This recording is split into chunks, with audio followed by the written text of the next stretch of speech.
Fala galera, mais uma vez eu, Alexandre Magalhães, na resenha com Magalhães para falar dos times do futebol brasileiro e dos campeonatos que estão em curso.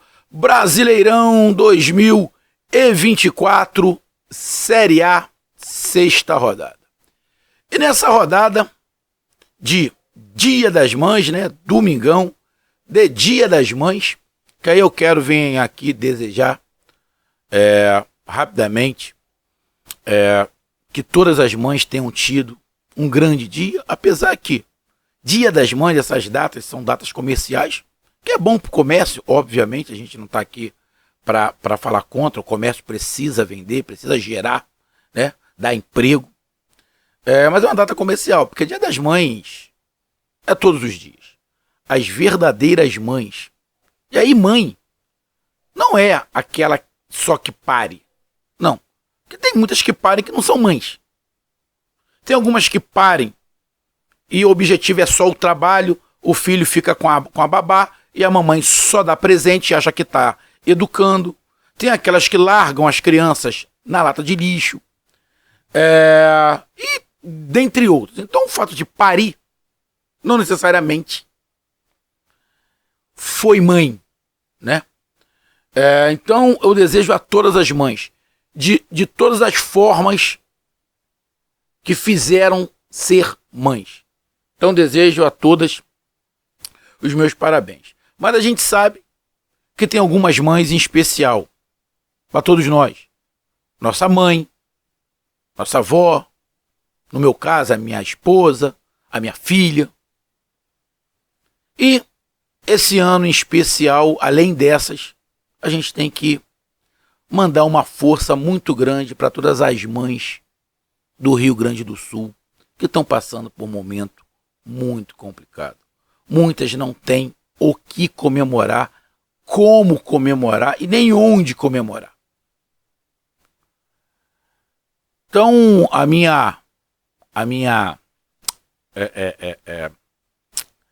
o meu Dia das Mães para todas essas do Rio Grande do Sul é com oração, com pensamento positivo, que o momento é muito difícil, todos nós sabemos, apesar de ter muita gente querendo se aproveitar, né? Artistas, políticos querendo se aproveitar da situação para aparecer, canais, emissoras de televisão fazendo fake news, todo mundo sabe qual é. E aqui eu fico em oração. Já fiz a minha contribuição dentro de uma situação que eu acho confiável, que não é todos os locais de doação que eu confio. Para mim, qualquer coisa que seja relacionada a uma determinada emissora, eu não confio. Tudo que essa determinada emissora tiver, eu não confio. Então eu fui procurar uma situação para poder fazer a minha doação. Mas eu fico aqui em oração, né? Fico aqui em oração, pedindo proteção para mim e proteção nesse dia especial para todas essas mães e que elas tenham muita força, já que já são fortes por natureza, que tenham mais força ainda para pular mais esse problema que estão passando na vida. Então nesse domingo tivemos mais jogos, né? Ou a maioria dos jogos desta sexta rodada, já que sábado só tivemos um, porque teríamos um jogo do Grêmio, pela situação do Rio Grande do Sul, não jogou, teríamos o Cuiabá jogando, mas jogou pela Copa Verde. Então, nesse domingo tivemos vários jogos. E um desses jogos foi Palmeiras e Atlético Paranaense. Palmeiras e Furacão, não na Arena do Palmeiras, em Barueri, né? Provavelmente a Arena do Palmeiras deve estar emprestada para algum show, deve ter sido isso, acredito eu, né? Tem esses pormenores, né? Quando você faz o estádio, ajuda daqui, ajuda dali, aí você tem que ceder, coisa e tal de contrato. Acho que deve ter sido por causa disso, acredito, ou pelo gramado, não sei. Mas foi em Barueri, Palmeiras e Furacão, e deu Furacão 2-0 em cima do Palmeiras. As mamães palmeirenses tristes, as mamães do Rio Grande do Sul, um pouco mais felizes, porque eu tenho certeza que as mamães do Paraná estão tristes também pelo que está acontecendo com as mamães do Rio Grande do Sul. Mas aquelas mamães têm essa felicidade do Furacão ter vencido e está muito bem, obrigado, no Campeonato Brasileiro. É o início? É. Mas, de 6 rodadas, se eu não estiver enganado, o Furacão foi líder em 3. Isso é interessante. Então vamos falar sobre a vitória do Furacão em cima do Palmeiras de fora de casa. Então eu peço a você, meu amigo torcedor do Palmeiras, meu amigo torcedor do Furacão, eu peço que você escuta, compartilhe, inscreva-se no canal, dê o seu like, ative a notificação, coloque seus comentários, entre no nosso WhatsApp, está aqui embaixo na descrição do canal, você vai lá do seu nome, o time que você torce, que eu coloco você no grupo do seu time, só para lembrar, para falar de futebol, não é para falar de política, nem de religião. E se você quiser ajudar o canal a crescer, você pode ajudar através do Pix, que é o número do nosso WhatsApp, você pode ajudar através do Superchat, quando estiver fazendo lives, e você pode ajudar através do clube de membro do canal Resenha com Magalhães aqui embaixo de azul. E agora você pode ajudar através do Valeu, que é esse coração que se frango está do lado de compartilhar. Mais uma coisa, não deixe de se inscrever no canal, porque mais da metade da galera que acompanha o canal não é inscrito. Então dê essa moral pro canal, inscreva-se no canal. Então vamos lá, galera. Primeiramente, vamos aqui pegar a classificação desse momento no Campeonato Brasileiro.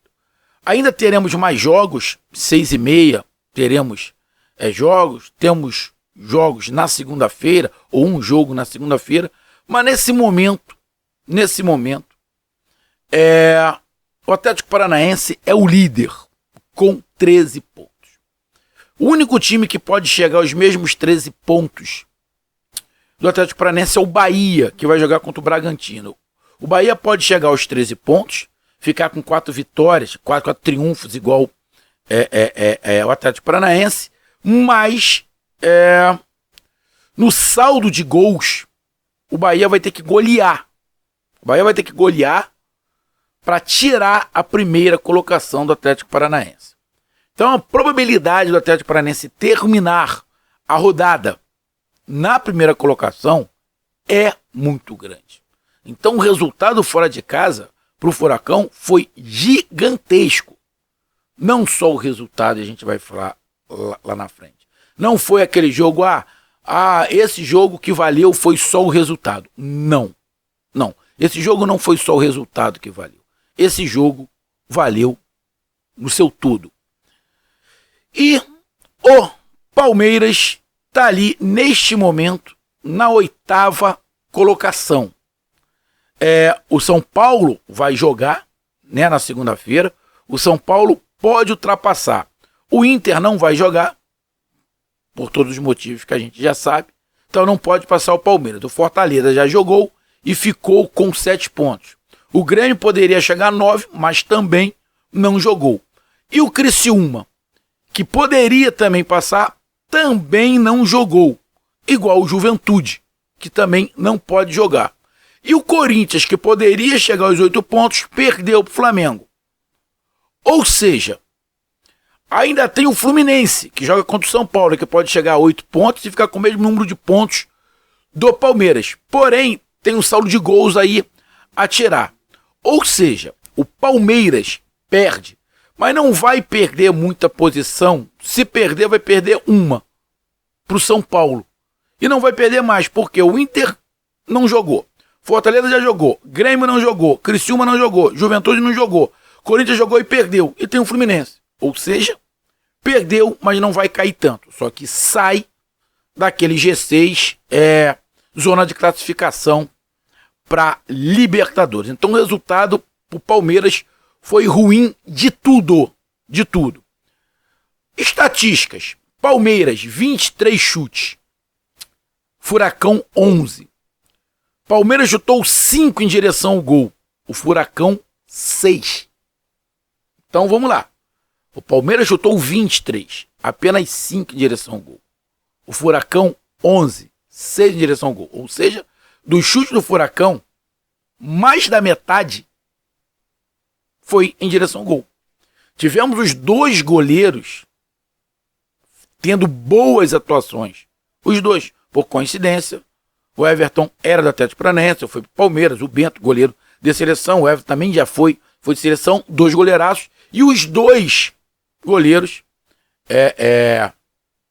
tiveram boa participação no jogo. O Bento, até mais, porque o Bento pegou um pênalti, né? Muito bem pego. O Rafael Veiga bateu mal, não bateu mal? Porra, bicho. O Bento pegou. Simples assim. Posse de bola. Obviamente, a posse de bola ia ficar pelo lado do Palmeiras. Até porque, no segundo tempo, o Atlético Paranaense ficou com um jogador a menos. Precisão nos passes. O Palmeiras acertou muito mais passes que o Atlético Paranaense. O Atlético Paranaense errou passes demais. O Atlético Paranaense teve 70% de acerto. É baixo. Para um time da qualidade que o Atlético Paranaense tem que ser no mínimo 8. O Atlético Paranaense errou muito passe. Aí você vai falar, pô, Magalhães, como é que o Atlético Paranaense ganhou errando tanto passe? A gente vai comentar aqui, eu vou dar o meu porquê. Faltas, o Atlético Paranaense fez mais faltas. E aí, a gente falando de faltas, a gente tem que abrir um parêntese, né? Na minha opinião, o árbitro deu uma atrapalhada no jogo. O árbitro deu uma atrapalhada por quê? Algumas faltas que eram para cartão amarelo ele não deu. Outras faltas exatamente iguais, que ele não tinha dado cartão amarelo, ele deu. E aí, você vai olhar uma situação, vou dar aqui uma situação bem clara. O pênalti do Bento no Endrick. Porra, o Bento nem cartão amarelo tomou. O Bento merecia tomar o cartão amarelo pela falta, pelo pênalti. O torcedor do Atlético Paranaense pode falar que não, mas, irmão, é protocolar. Merecia tomar o cartão amarelo. Vermelho não, mas o amarelo deveria tomar. E aí, o Bento não toma nenhum cartão amarelo. A falta do Esquivel, que ele acabou sendo expulso, que ele já tinha um cartão amarelo, acho que tomou o segundo cartão amarelo e foi expulso. Cara, eu acho que não era para cartão amarelo. Não era para cartão amarelo. Aí depois ele dá no final do jogo uma expulsão do Veiga, depois volta atrás, certo, porque senão ele tinha errado, que o Rafael Veiga não era para ter sido expulso. E aí ele volta, tira o vermelho, dá o amarelo pro Veiga e dá o amarelo pro Fernandinho. O Fernandinho fica perguntando por quê. Pô, o Fernandinho tá de sacanagem. Ele sabe que ele foi com o pé por cima da bola. Lógico, o Fernandinho tirou o pé. Porra, mas ele meteu as travas na canela do Veiga. Ele não poderia passar impune. Então eu achei o árbitro, em relação ao critério de faltas, sem critério. Ele foi ele teve muito confuso nos seus critérios do que era falta para amarelo, do que não era. Ou seja, faltas muito parecidas, para um ele deu amarelo, para outro ele não deu. Ou seja, ele deu uma atrapalhada um pouco em relação a isso. Em relação ao resultado, não vejo ele atrapalhando o resultado. Mas em relação ao transcorrer do jogo, e aí poderia causar ou não um outro problema se ele tivesse o mesmo critério para todas as faltas. Poderia, mas aí é um fato que eu coloco. Cartões amarelos, 4 para cada lado, vermelho 1 para o Atlético Paranaense, impedimento 1 para cada lado só, e escanteios 9 para o Palmeiras e 6 para o Furacão. Aí vamos pro jogo, cara. Lógico, os dois times jogaram pensando aí, obviamente, no meio da semana, né? Porque tem Sul-Americana e Libertadores, mas os dois querendo fazer pontos. O Atlético Paranaense aí com o time, de repente ali, o Canóbio é titular ou é o Coelho? Entrou o Nicão P pelo lado, tem o Pablo na frente, com o Zapelli na armação, o Fernandinho jogou, o Eric jogou, ou seja, os times basicamente, uma ou outra peça de repente, que seria titular, que estaria no banco, mas basicamente, eu olhando aqui o esquema de todos os times, dos dois times, basicamente o time titular. Cara, foi um jogo, obviamente, de um time com mais posse de bola, um time propondo mais o jogo, e o outro time se defendendo mais, explorando a velocidade e o vertical, né? Um querendo trabalhar mais e o outro vertical. Só que nessa briga de esquemas, o esquema do Atlético Paranaense foi mais preciso, foi mais assertivo. Por quê? Porque o Furacão conseguiu neutralizar muito bem, principalmente no primeiro tempo, o Palmeiras. As melhores chances do primeiro tempo foram do Atlético Paranaense. Além disso, né, teve o pênalti, né, que o Bento pegou. Se o Palmeiras fizesse o gol, com certeza mudaria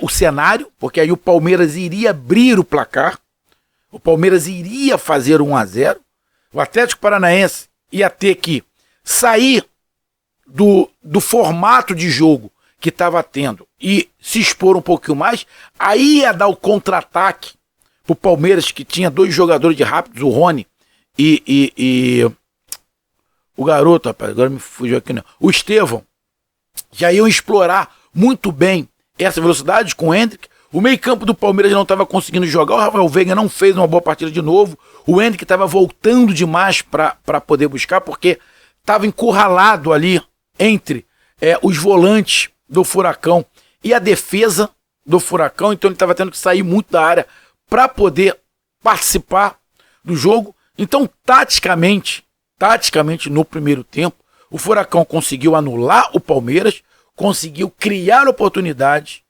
e ainda conseguiu fazer ali o gol no finalzinho ali, nos acréscimos, um gol de falta do Pablo, que o Pablo bate, aí desvia um pouquinho na barreira, engana o Everton fazendo 1-0. Cara, justo o placar de 1-0 no primeiro tempo. Justo. O Atlético Paranaense foi melhor. No segundo tempo, o Palmeiras vai para dentro, né? Tá perdendo. Começa a se fazer algumas alterações. Tanto o Palmeiras quanto o Atlético Paranaense vai se fazendo algumas alterações. E nessas alterações, logo no início, ali com 20 minutos do segundo tempo já, o Atlético Paranaense tem um jogador expulso. Aí vamos lá. Como é que estava o jogo até esses 20 minutos? Estava muito parecido com o que era o primeiro tempo. O Atlético Paranaense mais atrás, explorando a velocidade, e o Palmeiras tentando entrar ali na defesa que estava muito bem postada. E aí tem um jogador expulso. Obviamente que o Atlético Paranaense ia tentar segurar o resultado, mas também ia tentar dar uma espichotada de vez em quando. O Cuca fez algumas mudanças ali, colocou até o Canóbio para tentar puxar um pouco mais o contra-ataque, ter um pouco mais de velocidade. Criou até algumas situações complicadas, né, pro Palmeiras, mas conseguiu segurar o 2-0. O gol, né, que foi contra do Gustavo Gomes, saiu antes da expulsão. Então, o esquema que o Atlético Paranaense fez no primeiro tempo, que funcionou, também funcionou no segundo tempo. Porque também sai de uma jogada muito rápida, muito bem trabalhada, que o Correia chuta para dentro da área, quase na linha de fundo. Gustavo Gomes tenta tirar e bota para dentro, mas se o Gustavo Gomes não tira, o Pablo ia fazer. Porque ele estava sozinho. A bola ia passar para o Gustavo Gomes, ele ia fazer o gol. Então o gol ia sair de qualquer maneira. O gol ia fazer... Ah, mas estão reclamando de uma falta que aconteceu antes. Porra, cara. O árbitro poderia ter parado, poderia ter olhado no VAR se foi falta ou não. Cara, até poderia. Mas a gente já viu vários lances em vários outros jogos, que o árbitro não foi no VAR, que o VAR não chamou, que ficou a dúvida se foi falta ou não. Ou seja, cara, não dá nem pra você julgar. Eu, na boa, porque a arbitragem é tão incoerente em todos os jogos. Poderia ter chamado? Sim. Como não poderia? Como não chamou? O VAR pode falar, ó, é contigo. Não foi falta e acabou. Então, cara, eu julgo a sequência da jogada. E a sequência da jogada foi muito bem feita pelo Atlético Paranaense e o Palmeiras não conseguiu jogar. Se o Palmeiras parou esperando uma falta, errou. E aí, depois da expulsão, obviamente, o Atlético Paranaense se fechou um pouquinho mais, se resguardou um pouquinho mais, jogou com o resultado debaixo do braço e conseguiu, mesmo com o jogador a menos, neutralizar dentro do possível o Palmeiras. O Bento continuou fazendo grandes defesas, pelo menos umas 3 defesas que salvaram o Furacão de não tomar o empate, mas o goleiro tá lá para isso. E é por isso que eu acho muito difícil o Bento continuar no Atlético Paranaense por muito tempo. Não estou secando, mas acho muito difícil o Bento continuar aqui no Brasil. Porém, o Atlético Paranaense não tem problema com o goleiro, né? Porque o Léo Link, que está no banco de reserva, também é um monstro e vai ocupar muito bem aquela vaga o dia que o Bento sair. Então, vitória para mim, justa do Furacão. Justíssima a vitória do Furacão fora de casa perante o Palmeiras. Tá aí a minha análise, um grande abraço, até mais, valeu, tamo junto, fui!